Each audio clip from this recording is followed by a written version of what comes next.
ආයුබෝවන් සුබ දවසක්. අද අපි කතා කරන්නේ සොරයිසිස් ගැන. මේක ආයුර්වේදයේ සඳහන් වෙනවා කිටිබ කියන රෝගය. එහෙම නැත්නම් අපි කොතු කබර කියලා සාමාන්‍ය විවාහයේ භාවිතා වෙන රෝගී සම්බන්ධව තමයි අද මේ කතා කරන්න යන්නේ. විශේෂයෙන්ම අපි අද කතා කරනවා මේ රෝගය ඇති වෙන්න හේතු මොනවද? මේකේ ටයිප්ස් මොනවද? මේකට ආයුර්වේද ප්‍රතිකාර පද්ධතියක් යොදාගන්නේ කොහොමද? මේ රෝගේ වළක්වා ගන්න අපේ ජීවන රටාව සකස් කරගන්නේ කොහොමද? එහෙම නැත්නම් මේකට සුදුසු ආහාර පාන මොනවද? අන්න ඒ වගේ කරුණු කාරණා රැසක් ගැන අපි අද මේ වීඩියෝ එකේදී විග්‍රහ කරමු. අපි බලමු සොරයිසිස් කියන්නේ මොකක්ද කියලා. මේ සොරයිසිස් කියලා කියන්නේ ක්‍රොනික් ඉන්ෆ්ලමේෂන් එකක් අපේ හැමේ පවතින. මේක ඔටෝඉමුන් ඩිසීස් එකක් යටතට වැටෙනවා. ඒ කියන්නේ අපේ ප්‍රතිශක්තිකරණ පද්ධතියේ පවතින දෝෂයක් නිසා ඇතිවන රෝගී තත්ත්වයක්. මේකෙදී අපේ ප්‍රතිශක්තිකරණ පද්ධතිය ආශ්‍රිතව පවතින T cells mediated disease එකක් විදිහට තමයි මේ රෝගය හටගන්නේ. ශරීරයේ සාමාන්‍යයෙන් අපේ ස්කින් එකේ cells දෙත් වෙනවා. එහෙම නැත්නම් ගැලවිලා ඉන්නවා. මේක අසාමාන්‍ය විදිහට වැඩි වේගයකින් සිද්ධ වෙන්න ගන්නව නම් මෙව තත්ත්වයේ සොරයිසිස් කියලා හඳුන්වනවා.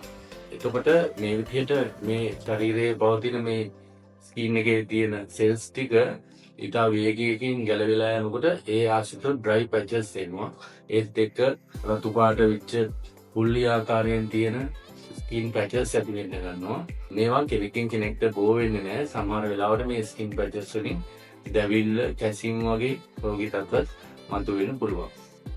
ආයුර්වේදයේ මේ සොරයිසිස් වලට කිටිබ කියන රෝග තත්ත්වය සමානුපාතික වෙනවා.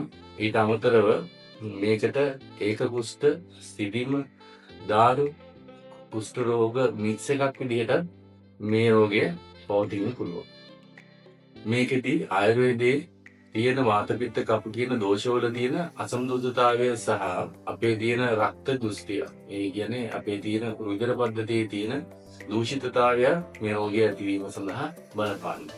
මේකෙදී අපේ ස්කින් එක, අපේ රුධිරය, ඊට පස්සේ අපේ මාංශ පේශි, ඊට අමතරව අපේ ස්වෙටින් ග්ලෑන්ඩ්ස් වගේ ඒවා වල තියෙන කාර්යයන් වලට බාධා පැමිණීම මේ රෝගයේදී ප්‍රධාන වශයෙන් අපිට දැක ගන්න පුළුවන්. ආයුර්වේදයට අනුව මේ කුෂ්ඨ රෝගවල root cause එක දෝෂ ඉම්බැලන්ස් එකයි අපේ ලේවල තියෙන අපිරිසුදුතාවය තමයි බොහෝ වෙලාවට මේ රෝගය ඇති වෙන්න බලපාන. ඊට අමතරව මේ ආයුර්වේදයේ සඳහන් වෙනවා මේ කුෂ්ඨ රෝග ඇති වෙන්න ප්‍රධාන කාරණා කිහිපයක්. ඒකෙන් විරුද්ධ ආහාර.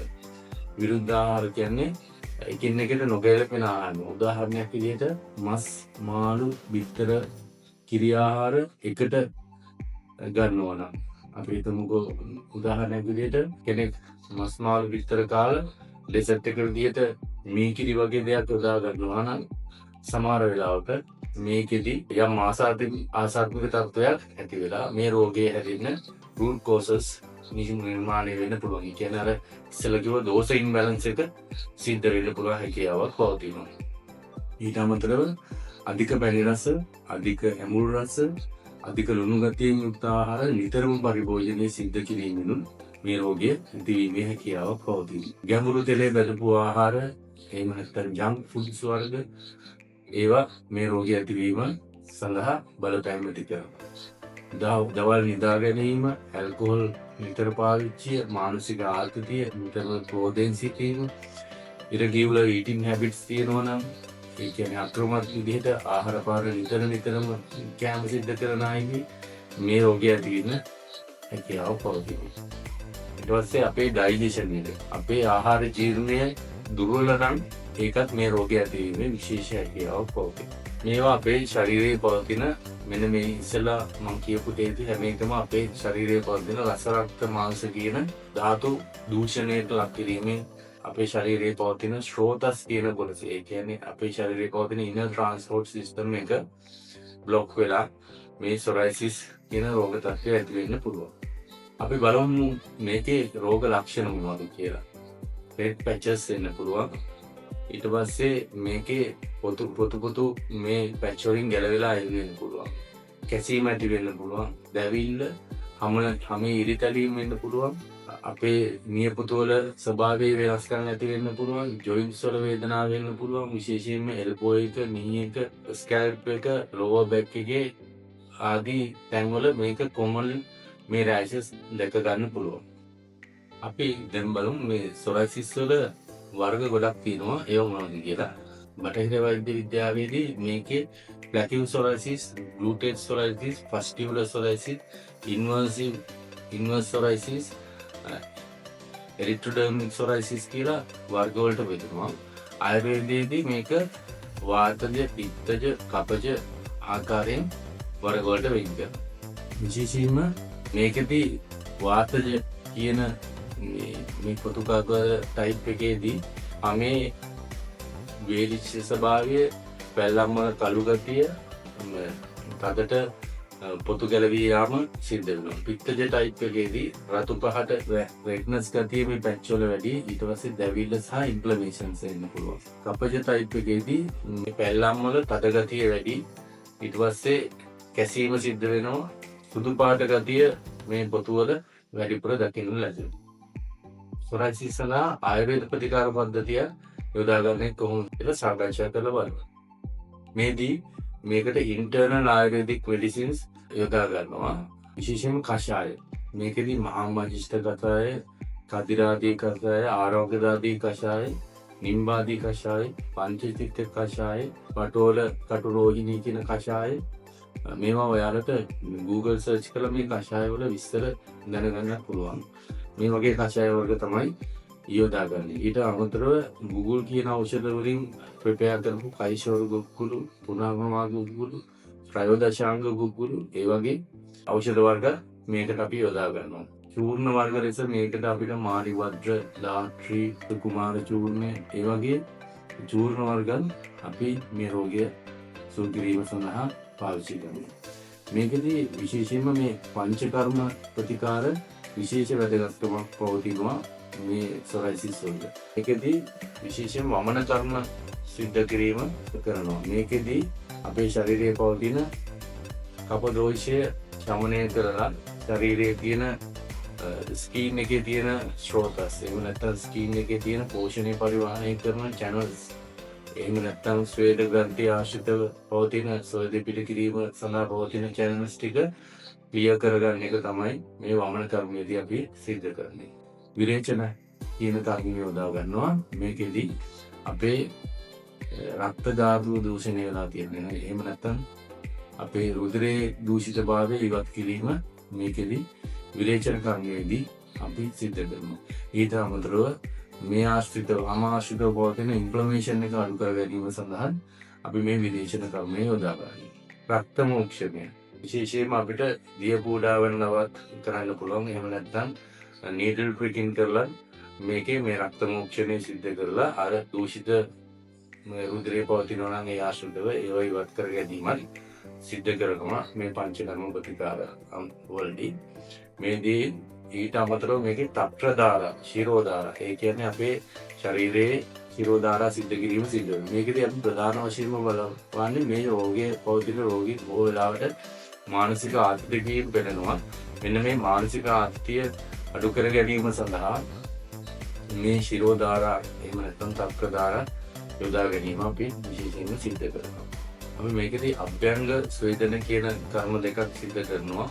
මේකෙදි කරන්නේ අර ඩ්‍රයි වෙලා තියෙන ස්කින් එකේ තියෙන පැචස් ටික සොෆ්ට් කරගන්න එකයි, ස්කින් එක මොයිස්චරයිස් කරගන්න එකයි, අපේ ශරීරයේ තියෙන සර්කියුලේෂන් එක. ඒ කියන්නේ අපේ ශරීරයේ පවතින මේ පෝෂණය පරිවහනය වෙන සර්කියුලේෂන් එක. එහෙම නැත්නම් අපද්‍රව්‍ය පැහැර වෙන සර්කියුලේෂන් එක නිසියාකාරව පවත්වා ගැනීම සිද්ධ කිරීම මේ අභ්‍යංග ස්වේදන කියන දෙකෙන් සිද්ධ කරනවා.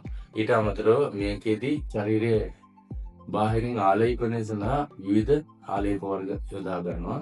උදාහරණයක් විදිහට නිම්බනේ ලේප, ඊට පස්සේ කහවලින් නිෂ්පාදනය කරලා තියෙන සමහර ක්‍රීම් වර්ග, ආයුර්වේදයේ සඳහන් වෙන මේකට ඉතා සාර්ථක ලේපයක් විදිහට ගන්ධක රුටි, ගන්ධක මලහර වගේ ක්‍රීම් වර්ග මේකට පාවිච්චි කරනවා. ඊට අමතරව අපි මේකට වස්ති කර්ම සිද්ධ කිරීම කරනවා. මේකෙදී අපේ ඇඟේ ඉම්යුනිටි එක හොඳින් ස්ටිමුලේට් කරලා අපේ ඇඟේ ඉමුනිටි එක නිසි ආකාරව පවත්වා ගැනීම මේ වස්තිකර්මයෙන් සිද්ධ කරනවා සහ ශරීරයේ අර ආම කොටස් රැඳිලා තියෙනවා නම් ඒ කියන්නේ අපේ ආහාර ජීර්ණය හරියට සිද්ධ වෙන්නේ නැතුව ඒ ආස්ටල් ටොක්සින් එකතු වෙලා මේ ටොක්සින් වලින් ආමු කියන කන්ඩිෂන් එකක් ඇතිලා තියෙනවා නම් අන්න ඒ ටික අපේ ශරීරයෙන් බැහැර කිරීම සඳහා වස්තිකර්ම සිදු කිරීම මේ ප්‍රතිකාර පද්ධතියේදී විශේෂ තැනක් ගන්නවා.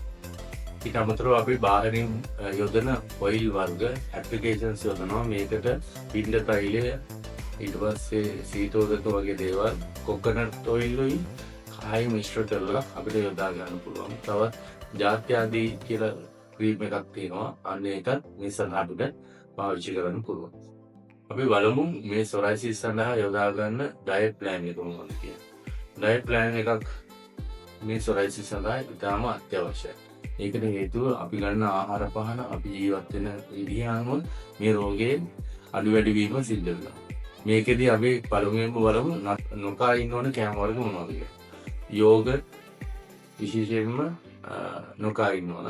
ඊට පස්සේ මාළු සහ කිරි ආශ්‍රිත නිෂ්පාදන එකට ගන්න හොඳ නැහැ. ඊට පස්සේ ගැඹුරු තෙලේ බැදපු කෑම වර්ග, රතු පාට මස් මාළු, සෝස් වර්ග පාවිච්චි කරපු ආහාර වර්ග, ඊට පස්සේ අධික ලුණු සහිත ආහාර, ඇල්කොහොල්, මේවා සම්පූර්ණයෙන්ම නතර කරන්න ඕනේ. මේකට සුදුසු ආහාර විදිහට රතු පාල්, කොළ පාට එළවලු, ගොටු කොළ, මුකුණු නැන්න වගේ දේවල්, අපි භාවිතා කරන කුළුබඩු, කහ කුරුළු වගේ දේවල් මේ රෝගය සඳහා ඉතාම හොඳ ආහාර පාන විදිහට අපිට සලකන්න පුළුවන්. අපි මේ රෝගය සඳහා අපේ ලයිෆ් ස්ටයිල් එක ප්ලෑන් කරන්න කොහොමද කියලා බලමු. මේකෙදී අපි ස්නානය සඳහා හොඳ රස්නේ වතුර පාවිච්චි කරනවා නම් වඩාත් හොඳයි. මේක සඳහා පෞෂ්ටික නොවන සබන් වර්ග පාවිච්චි කරන්න පුළුවන්. එහෙම නැත්නම් ආයුර්වේද සංස්ථාවෙන් නිෂ්පාදනය කරන පංචවර්ග බොඩි වොෂ්, විනිමල් බොඩි වොෂ් වගේ සබන් වෙනුවට පාවිච්චි කරන ආදේශක මේකට පාවිච්චි කරන්න පුළුවන්. ස්ට්‍රෙස් එක හොඳින් මැනේජ් කරන්න ඕනේ. අපේ මානසික ආතතිය හොඳින් මැනේජ් කරන්න ඕන. මේ සඳහා ඒ සඳහා අපිට මෙඩිටේෂන් යොදා ගන්නත් පුළුවන්, යෝගා වගේ දේවල් යොදා ගන්නත් පුළුවන්. ක්‍රමවත් නිින්දක් පවත්වා ගන්න ඕනේ. මේ රෝගයේ මේ පැචස් කසන්න ගන්නවා බොහෝ වෙලාවට. ඒ හින්දා මේ කැසීම බොහොමත් තමයි පාලනය කරගෙන සීමා කරගෙන අමුතුවාල කරගන්න නැතුව ඉන්නවා නම් මේ රෝගය සුව කරන්න පහසුයි. ඊට අමතරව කෙමිකල් කොස්මෙටික්ස් මොනවාරි පාවිච්චි කරනවා නම් මේක සම්පූර්ණයෙන්ම නතර කරන්න ඕනේ. මේ රෝගයේදී අර්ජන්ට් ඩොක්ටර් කෙනෙක් හම්බෙන්න අවශ්‍ය වෙන්නේ මෙන්න මේ තත්ත්ව සම්පූර්ණ නම්. ගොඩාක් සිවියර් රෙඩ්නස් එකක් තියෙනවා නම් පැච් වල, අධික දැවිල්ලක් තියෙනවා නම්, අමතරව සැරව ගලනවා නම් තුවාල වලදී ජනිස් ගොඩාක් තදින් රතු වෙලා ඉදිමෙනවා නම්, උණ පවතිනවා නම්, ඉතා ඉක්මනින් රෑෂ් එක මුළු ඇඟ පුරාම පැතිරෙනවා නම් මේ අවස්ථාවේදී ඉතාම ඉක්මනින් වෛද්‍යවරයෙක් හමු විය යුතුමයි. ඒ හින්දා ඒක සඳහා ඔබේ අවධානය යොමු කර යුතුයි. මේ සොරයිසිස් කියන ක්‍රොනික් ඉන්ෆ්ලමේෂන් කන්ඩිෂන් එක අපිට පුළුවන් ආයුර්වේදයෙන් හොඳින් මේක මැනේජ් කරගෙන රෝගියාට දිගු කාලීන සුවයක් ලබා දීම සඳහා. ඒ හින්දා ඔබත් නිසි සුදුසුකම්ලත් ආයුර්වේද වෛද්‍යවරයෙක්ගෙන් මේ සොරයිසිස් රෝගය සඳහා, එහෙම නැත්නම් පොදු කබර රෝගය සඳහා ක්‍රමවත් දීර්ඝකාලීන ප්‍රතිකාර පද්ධතියක් සිදු කළොත් ඔබට මේ රෝගය දීර්ඝකාලීනව සුව කර ගැනීමේ හැකියාවක් පවතිනවා. මේ රෝගය නැවත නැවත ඇතිවීමේ හැකියාවක් පවතිනවා. ඒක නිසා අපි ප්‍රතිකාර පද්ධතිය නිසි ආකාරයෙන් සිදු කරත් තමන්ගේ ආහාර රටාව, ජීවන රටාව නිසි ආකාරයෙන් ජීවිත කාලය පුරාම පවත්වා ගන්නවා නම් මේ රෝගය නැවතත් ඇතිවීම වළක්වා ගන්න හැකියාව තියෙනවා. මම හිතනවා ඔබට මේ සොරයිසිස් රෝගය සම්බන්ධව යම් දැනුමක් මේ වීඩියෝ එක කරා ලැබෙන්නේ නැති. මම හිතනවා සොරයිසිස් සම්බන්ධව, එහෙම නැත්නම් පොතු කබර සම්බන්ධව යම් දැනුමක් ඔබ මේ වීඩියෝ එක කරා ලබා ගන්න ඇති කියලා. මෙවැනි රෝග ගැන විතර සාකච්ඡා කිරීම සඳහා අපිත් එක්ක දිගටම රැඳිලා ඉන්න කියලා මම ඔබෙන් ඉල්ලනවා. ස්තුතියි.